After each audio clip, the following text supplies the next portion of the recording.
Residence schools తో మంచి చదువుతో పాటు all round development. Right age లో రైట్ ఫౌండేషన్ తో రెసిడెన్స్ స్కూల్స్ ఇప్పుడు హైదరాబాద్ అంతటా. నాంపల్లి ఫర్నిచర్ షాప్ అగ్ని ప్రమాద ఘటనలో లోపల చిక్కుకున్న వ్యక్తి ఫోన్ ఆడియో రికార్డ్ బయటకొచ్చింది. చనిపోయే కొద్ది క్షణాల ముందు ఇంతియాజ్ అనే వ్యక్తి మాటలు కంటనీరు తెప్పిస్తున్నాయి. ఫైర్ ప్రమాదం నుంచి బయటకు రాలేని పరిస్థితి ఉందని, ఎగ్జిట్ రూట్ మూసుకుపోయిందని ఇంతియాజ్ భయాందోళనతో మాట్లాడిన ఆడియో అక్కడి పరిస్థితి ఎంత టెరిఫిక్గా ఉందో అర్థమవుతుంది.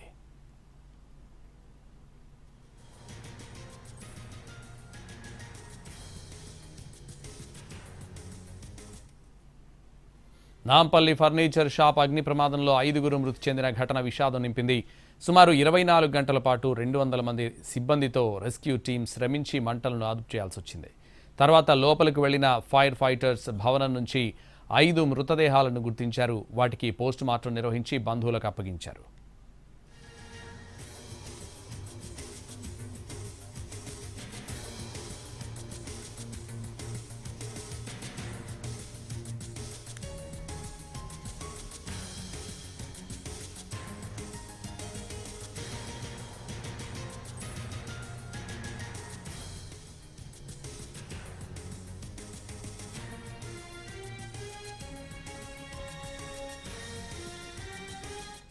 ఇదే విషయానికి సంబంధించి మరింత సమాచారం మా ప్రతినిధి రాధాకృష్ణ అందిస్తారు. రాధాకృష్ణ, ఫర్నిచర్ దాంట్లో జరిగిన అగ్ని ప్రమాదంలో మొత్తం 5గురు ప్రాణాలు కోల్పోయారు. ఇదంతా కూడా తీవ్ర కలకలం రేపిన సంగతి అందరికీ తెలిసింది. అందరూ కూడా సజీవ దహనమైన వాళ్ళు, ఊపిరాడక చనిపోయిన వాళ్ళు, కొంతమంది ఆ మంటలకు అంటుకొని కొంతమంది చనిపోయిన ఘటన. మొత్తం 5గురు అయితే ప్రాణాలు పోగొట్టుకోవడం జరిగింది.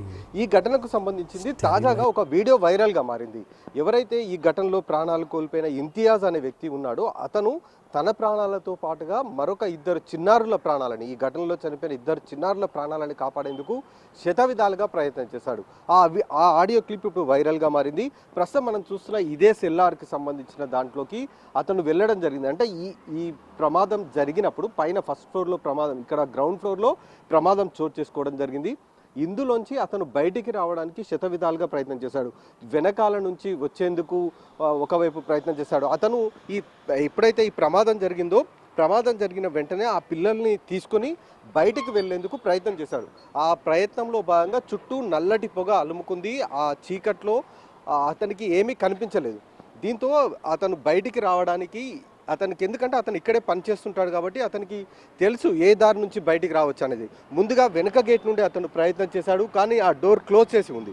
ఆ తర్వాత మళ్ళీ గ్రిల్ డోర్ వైపు వచ్చాడు, ఆ గ్రిల్ డోర్ కూడా క్లోజ్ చేసి ఉంది. ఇదంతా కూడా ఒక ఫోన్లో ఎవరైతే ఈ బచ్చాస్ ఫర్నిచర్కి సంబంధించిన దాంట్లో యజమాని ఉన్నాడో అతనికి సంబంధించిన ఆడియో కాల్ అది. అతనితోటి మాట్లాడుతున్నాడు, ఎందుకంటే అక్కడ అన్న అని అతను చాలా స్పష్టంగా సంబోధిస్తూ వస్తున్నాడు.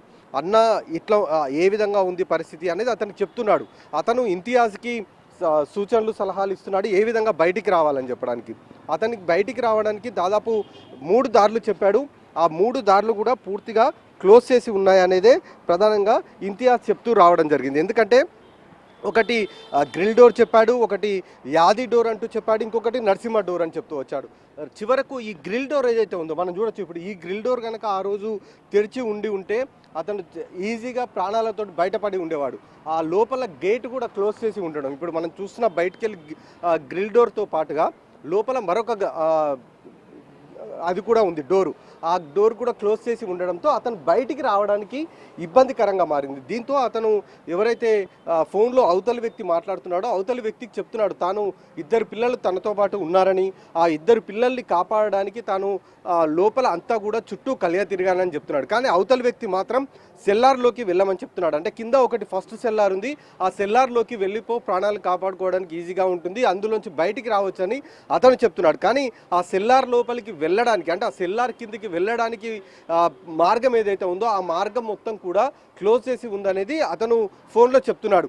దాదాపు అలా 3 నిమిషాల పాటు ఆ నల్లటి పొగలో అలాగే మొత్తం కూడా తిరుగుతూ వచ్చాడు.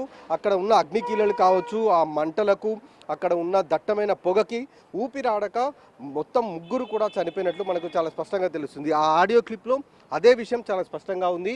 మృతులకు సంబంధించిన ఫోటోలు ఇక్కడ మనం చూడొచ్చు. వాళ్ళందరికీ కూడా నివాళులు అర్పించారు. కానీ ఈ ఘటన ఏదైతే ఉందో ఇది చాలా దారుణంగా జరిగిన ఘటన మనం చెప్పుకోవాలి. ఎందుకంటే ఆ ఆడియోలో అతను ఇంతియాజ్ మాట్లాడుతున్న తీరు తీవ్రంగా కలిచివేస్తుందని చెప్పుకోవాలి. ఎందుకంటే తను ఒక్కడే కాదు, తను ఒక్కడే ప్రాణాలతోటి బయటపడాలని ఇంతియాజ్ అనుకోలేదు. తనతో పాటు ఆ ఇద్దరు చిన్నారులు, ఇప్పుడు మనకు ఎదురుగా ఫోటోలో కనబడుతున్న ఇద్దరు చిన్నారులు ఎవరైతే ఉన్నారో ఆ ఇద్దరు చిన్నారులను కూడా కాపాడేందుకు ఇంతియాజ్ ప్రయత్నం చేశాడు.